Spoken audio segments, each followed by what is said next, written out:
भगवान श्याम सुंदर कहने लगे कि हे गोपियों, कल हम रास लीला करने के लिए जा रहे हैं और उस रास लीला में मात्र स्त्रियां ही होंगी, कोई भी पुरुष नहीं होगा।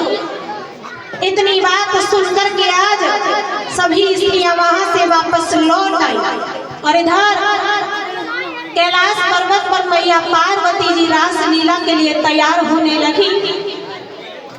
इधर जैसे ही कैलाश पर्वत पर भगवान भोलेनाथ जी आए तो क्या देखा कि मैया पार्वती जी तैयार हो रही है।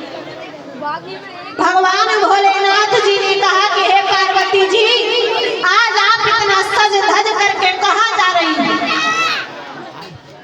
उसी समय मैया पार्वती जी कहने लगी कि आज प्रभु श्री कृष्ण रास लीला करने के लिए जा रहे हैं और हम उसी रास लीला में जा रहे हैं। इस प्रकार से जब कहा तो उसी समय भगवान भोलेनाथ जी कहने लगे कि रास लीला में हमें विमान चलो। पार्वती जी कहने लगी कि रास लीला में मात्र स्त्रियां ही बुलाई है, कोई भी पुरुष नहीं जाएगा। भगवान भोलेनाथ जी बार बार आग्रह करने लगे और समझा करके आज भगवान भोलेनाथ क्या बोले हैं मैया पार्वती जी से।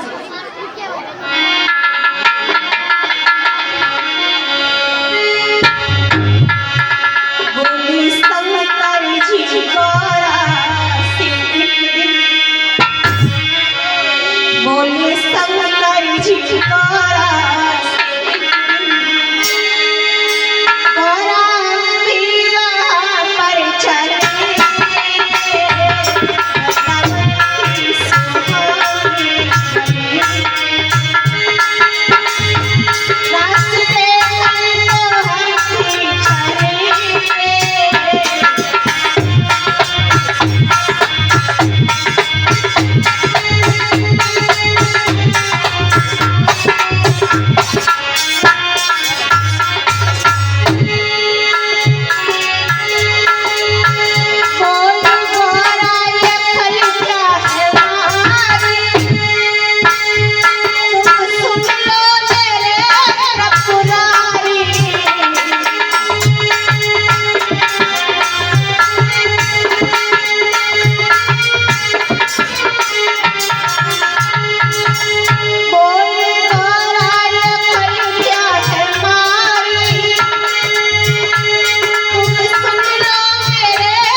समझा करके कहने लगे कि रास लीला में हमें विवांचन। मैया पार्वती जी ने कहा कि रास लीला में मात्र स्त्रियां ही होंगी, कोई भी पुरुष नहीं होगा।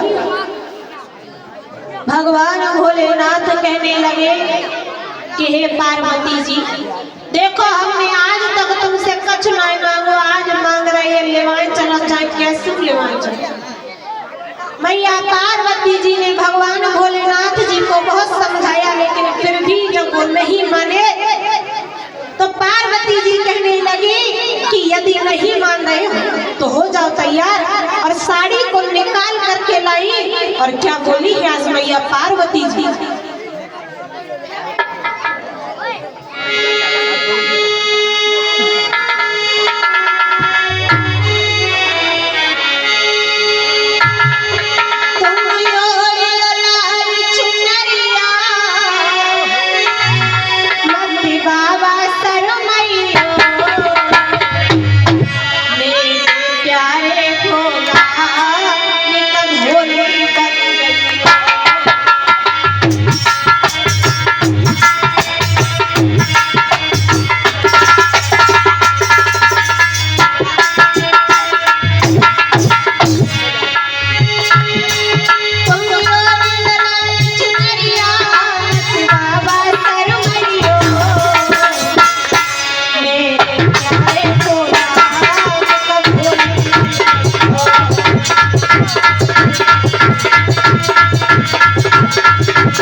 तो मैया पार्वती जी कहने लगी कि यदि नहीं मान रहे हो तो हो जाओ तैयार।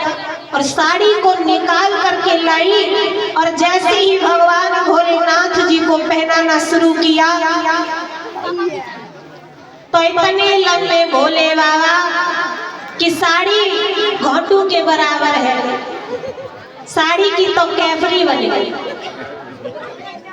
जैसे ही साड़ी को पहनाना शुरू किया और जब साड़ी घुटनों के बराबर हो गई तो मैया पार्वती जी भोले बाबा से कहने लगी कि भोले बाबा तुम तो रहे, तुम्हारी पोल पट्टी तो पहले ही खुली रखी है, तुम तो चुपचाप धरे ही। अब तो भोले बाबा फिर से कहने लगे कि देखो पार्वती जी, हमने आज तक तुमसे कछ नहीं मांगो, आज मांग रहे हैं, लेवाएं चलो चाहे कैसे लेवाएं। अब तो पार्वती जी ने फिर से साड़ी को पहनाना शुरू कर दिया। जब साड़ी को लपेटना शुरू कर दिया तो एक फुट को तो जूड़ा ही लगो हाथ, पीठ ढाकी तो मुंह खुलेगा, मुंह ढाको तो पीठ खुल गई। अब तो मैया पार्वती जी बड़ी परेशान। भोले बाबा फिर से आग्रह करने लगे तो जैसे तैसे करके मैया पार्वती जी ने प्रभु को साड़ी को पहना दिया। तब तक सर्पदेव निकल आए। जैसे ही नागदेव निकले भगवान भोलेनाथ जी ने कहने लगे कि हे सर्पदेव, आप थोड़ी देर के लिए हमारी गर्दन से लिपट जाइए। आज्ञा को पाकर के आज सर्पदेव उनकी गर्दन से लिपट गए। मैया पार्वती जी ने भगवान भोलेनाथ जी से कहा कि हे भोले बाबा चलियो थोड़े संभाल, न धरती धसगा तो है चलो। उसी समय भगवान भोलेनाथ जी कहने लगे कि हे पार्वती जी ऐसा करिए, आप हमारे आगे हो जाइए और हम आपके पीछे हो जाए। देखिए प्रभु के दर्शन करने के लिए आज भगवान भोलेनाथ जी पार्वती जी के पीछे पीछे चलने लगे। जब तक याद रहे तब तक तो चले धीरे धीरे, और जैसे ही भूल जाए तो धम धम साड़ी समेटे और दौड़ लगा। अब तो जो कोई गोपी भगवान भोलेनाथ जी को देखे तो कहे कि गो बहन देखियो तो जरा जी कैसी गोपी है, ना तो चलने की अकल है ना साड़ी पहनने की अकल है। अब बे गोपी हो तो वही तो गोपा ही हल्ले। चलते चलते आज भगवान भोलेनाथ जी और मैया पार्वती जी रासलीला प्रांगण के पास में आए तो क्या देखा कि राधा जी सबका निरीक्षण कर रही थी। इधर जैसे ही पार्वती जी ने राधा जी को देखा तो भगवान भोले बाबा से कहने लगी कि हे भोले बाबा, राधा जी निरीक्षण कर रही है और अगर तुम पकड़ में आ गए तो बड़ी बात बिगड़ जाएगी, इसलिए अच्छा ही इसी में है कि तुम अब लौट जाओ। भोले बाबा का कह रहे अच्छा अब मैं यहाँ तक आ गया तो मैं कतई न जाऊंगा, चाहे कछू बहुत समझाया, लेकिन जब भोलेनाथ जी नहीं माने तो मैया पार्वती जी कहने लगी कि जब ना मान रहे तो चले आओ। अब तो जैसे ही पार्वती जी को राधा जी ने देखा तो पार्वती जी को तो जाने दी, और जैसे ही भोलेनाथ जी का नंबर आया तो इतने लंबे भोले बाबा को देख के राधा जी ने कहा कि हे गोपी पहले अपना मुंह खोल के दिखा। अब तो भोले बाबा चक्कर में पड़े। अब तो ना इतने जाने के रहे ना पिता जाने के रहे। उसी समय भोलेनाथ ने सर्पदेव से आग्रह किया कि अब तो आप ही कुछ करो। तो उसी समय सर्पदेव चले और चलकर के सर्पदेव ने राधा जी के हाथ पर फन रख दिया। तो राधा जी ने चिल्ला करके कहा कि देखो श्याम ये क्या है। ये बात सुनकर के भगवान श्याम सुंदर कहने लगे कि आने दो स्टाफ का ही मामला है। भोले बाबा तो तैयार ही बैठे थे मुंह धोए, एक ही छलांग में रासलीला प्रांगण को पार कर गए। विचार करने लगे कि हमें तो काहे उन्हें पहचान ही ना पा, लेकिन उस परम पिता परमात्मा से भला छिपा ही क्या है। रासलीला होने के लिए जा रही थी, उसी समय भगवान श्याम सुंदर ने गोपियों से कहा कि हे गोपियों, जब भी हम कोई शुभ कार्य करने के लिए जाते हैं तो सबसे पहले अपने इष्ट देव प्रभु को याद करते हैं, और हमारा देवता है तनु अच्छो है वो खुद ही चले के आओ। अब तो भोलेनाथ जी विचार करने लगे, और तो सब देवी है, एक हम ही तो देवता है। ऐसा विचार करके आज भगवान भोलेनाथ जी पीछे को सरकन लगे। उसी समय भगवान श्याम सुंदर ने भगवान भोलेनाथ जी का घूंघट पकड़ करके खींच लिया, तो यहाँ पर भगवान भोलेनाथ जी का एक नाम गोपेश्वर महाराज पड़ा। इस प्रकार से भगवान श्याम सुंदर ने रास लीला की। बोलिए वृंदावन बिहारी लाल की, सतगुरुदेव भगवान की। एक भगवान का भजन, उसके बाद आगे को कथा।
खींचा प्रभु ने तुरंत बढ़ाया था।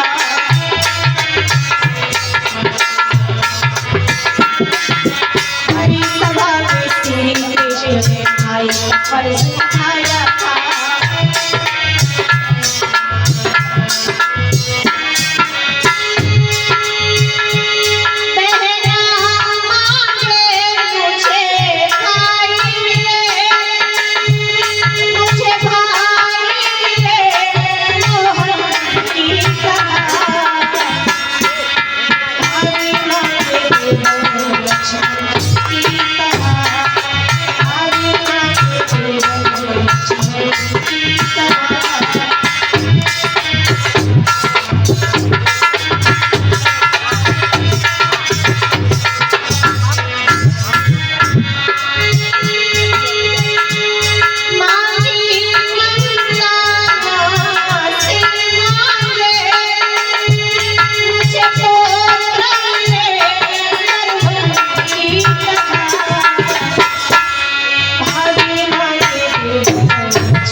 उसको तोड़ गिराया था।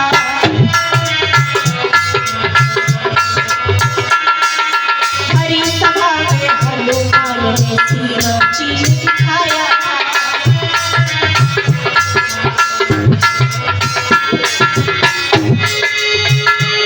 स्वामी मांगे मुझे भक्त मिले,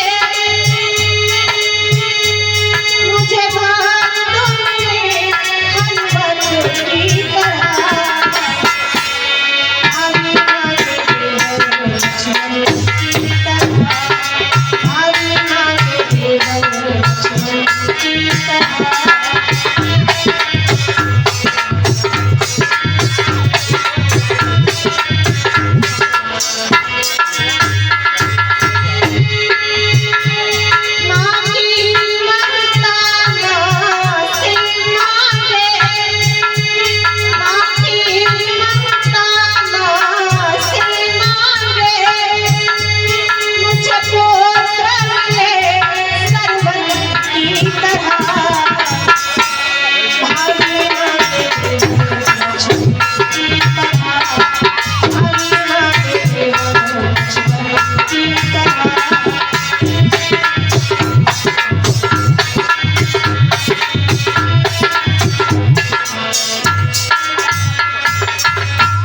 बोली वृंदावन में हरिलाल की, सतगुरुदेव भगवान की।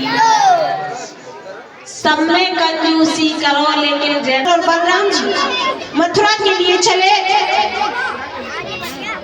इधर ये बात सभी गोपियों को मालूम पड़ गई कि प्रभु उन्हें छोड़ करके जा रहे हैं। तो रथ के सामने आकर के खड़ी हो गई और कहा कि हे श्याम, आप हमें छोड़ करके जा रहे हो।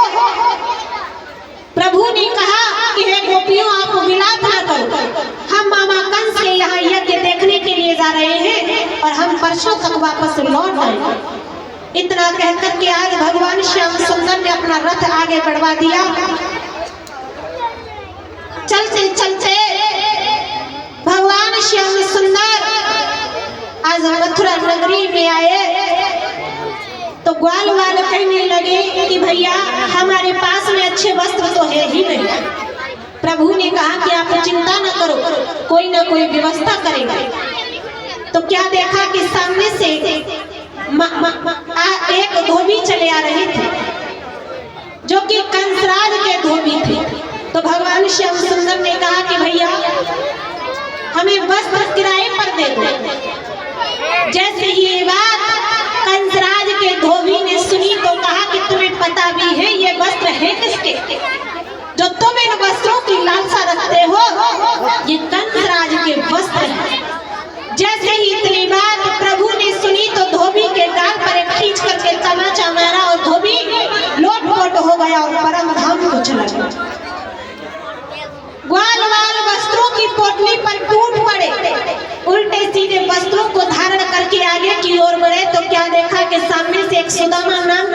आदमी चले आ रहे थे। एक एक माला डाली और आगे बढ़े तो सामने से एक टेढ़ी मेढ़ी कुबी चली आ रही थी जिसका नाम था कुबिजा। तो प्रभु ने कुबिजा को ठीक कर दिया तो वो कुबिजा एक बड़ी ही सुंदर युवती बन गई। और आगे बढ़े, इसके बाद भगवान श्याम सुंदर महल के मुख्य दरवाजे पर पहुंचे तो वहां उन्होंने एक बड़ा ही अद्भुत धनुष देखा। देखते ही देखते प्रभु ने उस धनुष के 2 टुकड़े कर दिए। ये देख करके धनुष के रक्षक प्रभु के ऊपर टूट पड़े तो प्रभु ने देखते ही देखते सभी को पछाड़ दिया और आगे की ओर बढ़े तो कंस ने मलक्रीड़ा का महोत्सव प्रारंभ करवाया। तो प्रभु ने रंगभूमि के दरवाजे पर पहुंच करके देखा कि वहां पर महावत की प्रेरणा से कुवलिया पीड़ हाथी खड़ा है। देखते ही देखते प्रभु ने उस हाथी को भी पछाड़ दिया और आगे बढ़े तो अखाड़े में 5 पहलवान खड़े थे। उन पहलवानों ने भगवान श्याम सुंदर को ललकारा तो देखते ही देखते प्रभु ने पांचों को धराशाही कर दिया और प्रभु कंसराज के पास में आगे की ओर बढ़ने लगे। कंसराज के पास में पहुंचे और उनके केसों को पकड़ लिया और किस प्रकार से आज भगवान श्याम सुंदर ने कंसराज को मारा है।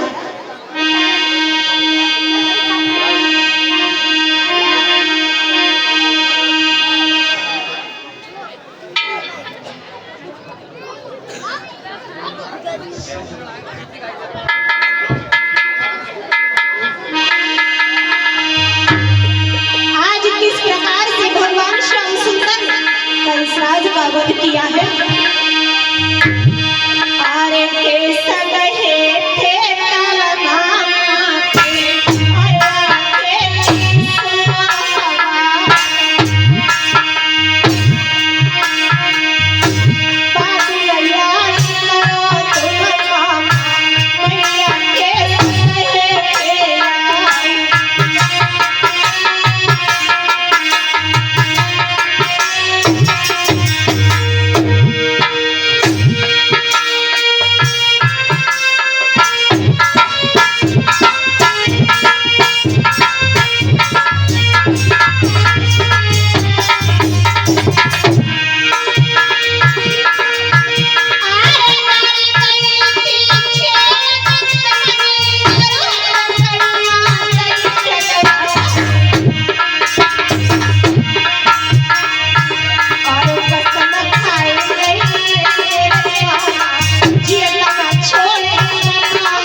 रोने लगी।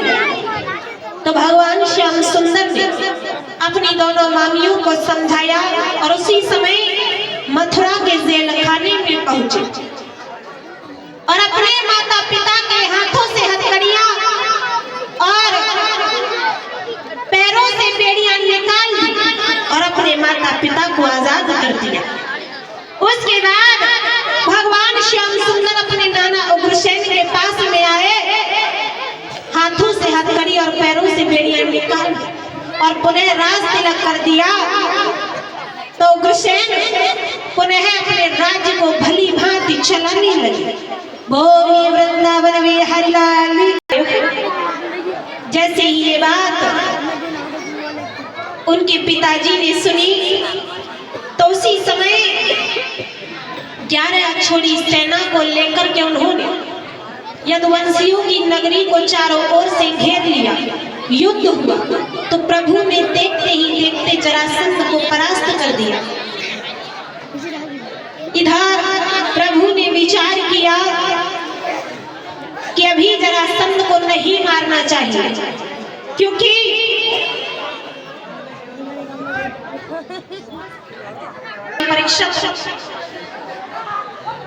इधर प्रभु ने विचार किया कि अभी जरासंध को नहीं मारना चाहिए, क्योंकि जब तक ये जीवित रहेगा तब तक असुरों की बहुत सी सेना इकट्ठी करके लाएगा और हमारे अवतार लेने का यही प्रयोजन है कि हम इस भूमि का भार हल्का करें। ऐसा विचार करके प्रभु ने 17 बार जरासंध को परास्त कर दिया और जीवित छोड़ दिया। 18वीं बार नारद जी ने कालियावन को उकसा दिया तो प्रभु धौलागिरी की गुफा से भागते हुए चले और रण छोड़ करके भाग गए। तो यहाँ पर प्रभु का नाम रणछोड़ पड़ा। भागते भागते प्रभु धौलागिरी की गुफा में पहुंचे। वहां पर मानधाता के पुत्र मुचकुंद ऋषि जी गहरी नींद में सो रहे थे। तो प्रभु ने अपना पीतांबर उतारा और उन्हीं के ऊपर डाल दिया। इधर कालियावन राक्षस ने यह विचार किया कि कन्हैया शायद यहाँ आकर के सो गया। ऐसा विचार करके उन्होंने मुचकुंद जी में एक लात मार दी, जिससे कि वो जाग गए और उन्हें जला करके उन्होंने राख कर दिया। श्री सुखदेव जी समझा करके कहने लगे कि हे राजन परीक्षित, जब बड़े ही सुंदर ढंग से प्रभु द्वारिका नगरी में रह रहे थे तब उनके बड़े भाई बलराम जी का विवाह अनर्थ देश के राजा रेवत उनकी बेटी रेवती के साथ में हुआ।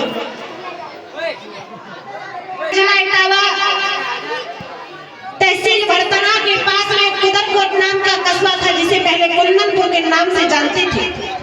प्रभु का पहला विवाह रुक्मणी जी के साथ में हुआ और दूसरा विवाह सत्यभामा के साथ में हुआ। तीसरा विवाह जमवंती के साथ में हुआ। चौथा विवाह नग्रजिति सत्या के साथ में हुआ। पांचवा विवाह कालेंद्री के साथ में हुआ। छठवां विवाह भद्रा के साथ में हुआ। सातवां विवाह लक्ष्मणा के साथ में हुआ और 8वां विवाह मित्रविंदा के साथ में हुआ। 16,100 कन्याएं भौमासुर राक्षस ने अपने यहाँ पर बंदी बना ली थी। उन सभी कन्याओं ने भगवान श्याम सुंदर को ही अपना पति स्वीकार किया।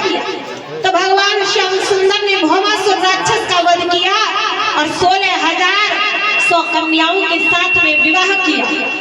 इस प्रकार से भगवान श्याम सुंदर के 16,108 विवाह हुए। बोलिए वृंदावन में हरिलाल की। श्री सुखदेव जी समझा करके कहने लगे कि हे राजन परीक्षित, जब भगवान श्याम सुंदर और बलराम जी गुरुकुल में गए तो वहां पर उनकी मित्रता एक सुदामा नाम की लड़की के साथ में हुई। तो एक समय आश्रम में समुदाय खत्म हो गई तो गुरु भैया ने श्याम से कहा कि श्याम, आप और सुदामा जी जाकर के समुदाय ले आओ। आज जैसे ही दोनों मित्र समुदाय लेने के लिए चले तो कुछ चना पड़े हुए थे, उठा करके आज सुदामा जी के हाथों में दिए और कहा कि मित्र कि सुदामा, आप दोनों मित्र मिल बांट करके खा लेंगे।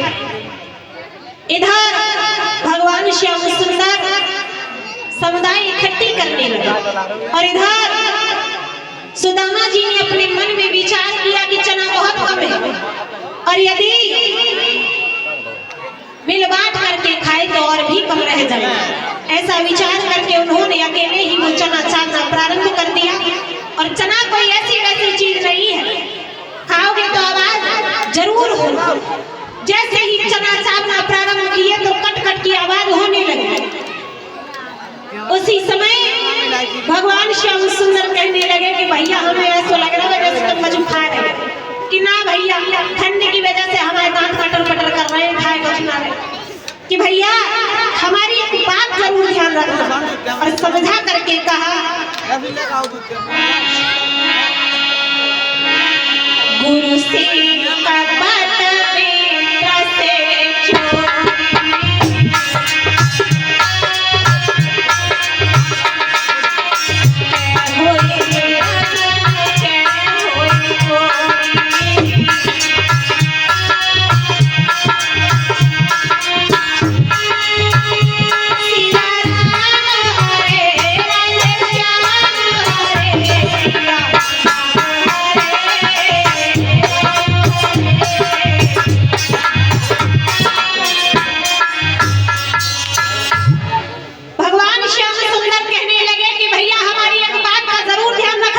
गुरु से कपट मित्र से चोरी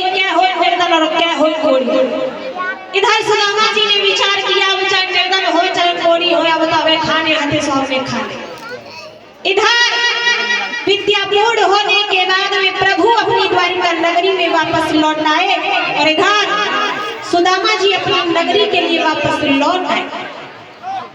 सुदामा जी का विवाह एक सुशीला नाम की लड़की के साथ में हो गया। वो दिन भी ज्यादा दूर नहीं थे।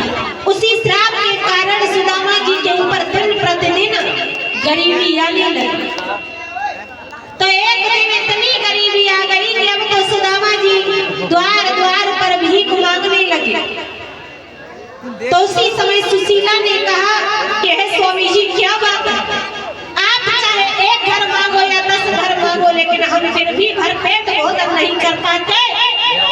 ये बात सुन करके सुदामा जी कहने लगे कि हे सुशीला, बचपन में हमने अपने मित्र कृष्ण के साथ में कपट किया था और इसीलिए आज हमें यह दिन देखना पड़ रहा है।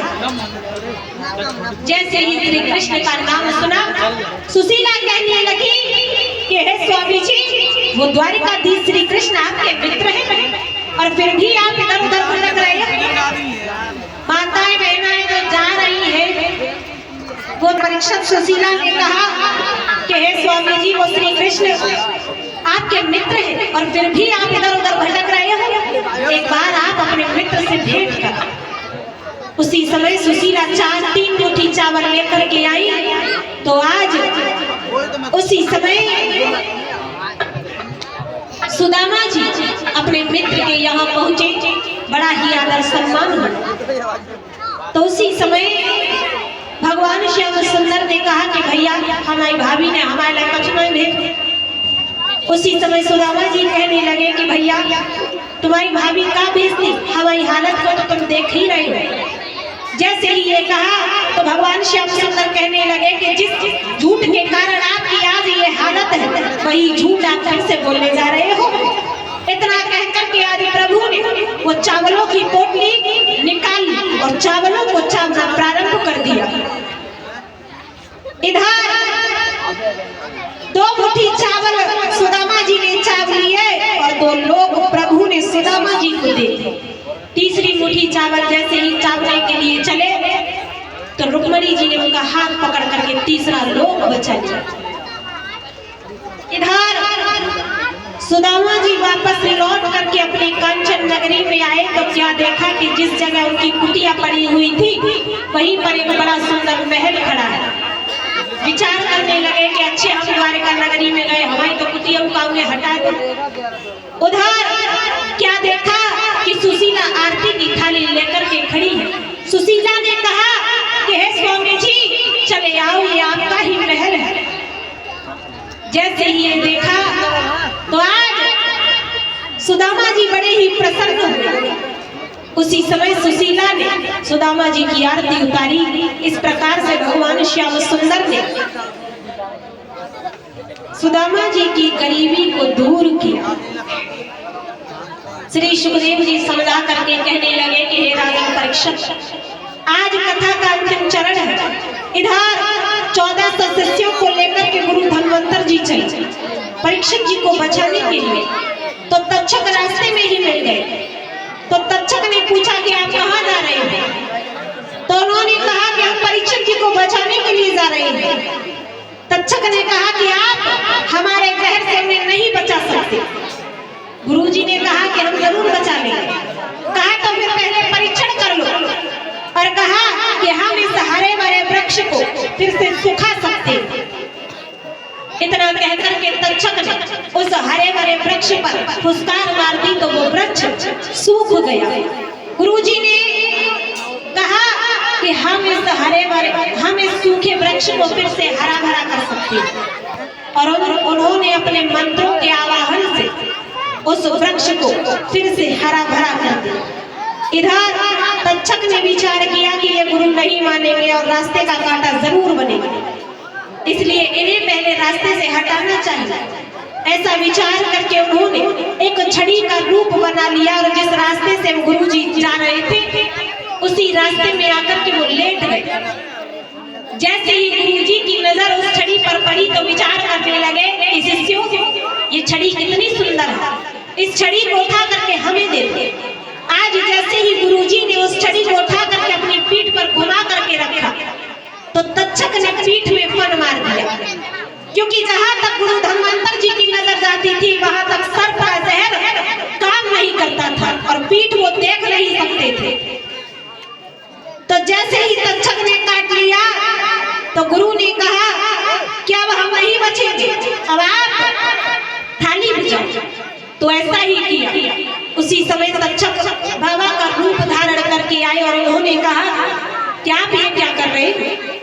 गुरुजी तो सड़ चुके होंगे, उन्हें बाहर निकाल। सभी शिष्यों ने ऐसा ही किया। सभी शिष्यों ने गुरु धन्वंतर जी को बाहर निकाल लिया।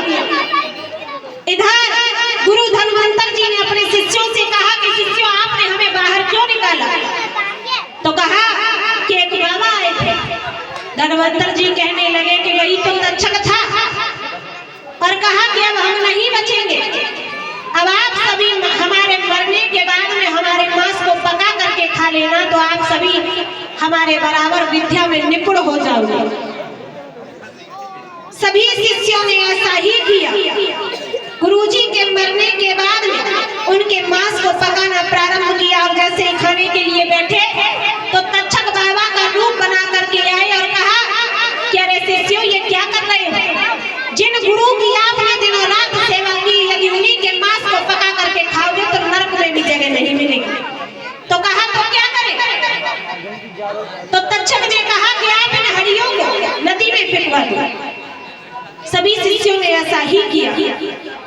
उसी समय शिष्यों ने जब ऐसा ही किया, अपनी अपनी हड्डियां लेकर के चले, तो एक शिष्य ने विचार किया कि बड़ी ही मेहनत से बनाया है और यदि चाखा नहीं तो बेकार चला जाएगा। ऐसा विचार करके एक शिष्य ने एक सीख लेकर के उनका मांस चाख लिया और सभी हड्डियों को उन्होंने नदी में बहा दिया। वो नदी, वो हड्डियां बहती हुई बंगाल में पहुंची, जहां पर गंगनिया नाम की धोबिनिया ने उन हड्डियों को निकाल लिया, जिससे कि बंगाल में जादू की भरमार हो गई और अपने यहाँ वही सीख भर जादू रह गया जो एक शिष्य ने सीख लेकर के चाखा था। इधर तक्षक चले और बाग में जाकर के फूल बन गए और माली के द्वारा उस स्थान पर पहुंचे जहां पर श्री सुखदेव जी हस्तिनापुर राजन परीक्षित श्रीमद् भागवत कथा का श्रवण पान कर रहे थे। श्री सुखदेव जी बोले कि हे राजन, हमने आपको जो कथा श्रवण कराई इसमें आपको कोई संदेह तो नहीं है? अब आपको ये ज्ञात हो गया होगा कि आप कौन है, आपकी आत्मा क्या है। आपके वंश में ऐसे ऐसे प्रतापी राजा हुए जिन्होंने अपने हाथों से हाथियों को इस प्रकार से पछाड़ा कि आज भी वो महाभारत के युद्ध में मरना रहे। ये सुनकर के परीक्षित जी ने अपनी नाक सिकोड़ दी, जिससे कि उनकी नाक ही कच्ची रह गई। उसी समय श्री सुखदेव जी राजा परीक्षित को वही फूल दिया और कहा कि हे राजा, फूल सूंघो और खुश रहो। उसी समय जैसे ही वो फूल सूखा तो तक्षक ने नाक में फन मार दिया और परीक्षित जी मूर्छित होकर के जमीन पर गिर गए और परम धाम को चले जाते हैं। बोलिए श्रीमद् भागवत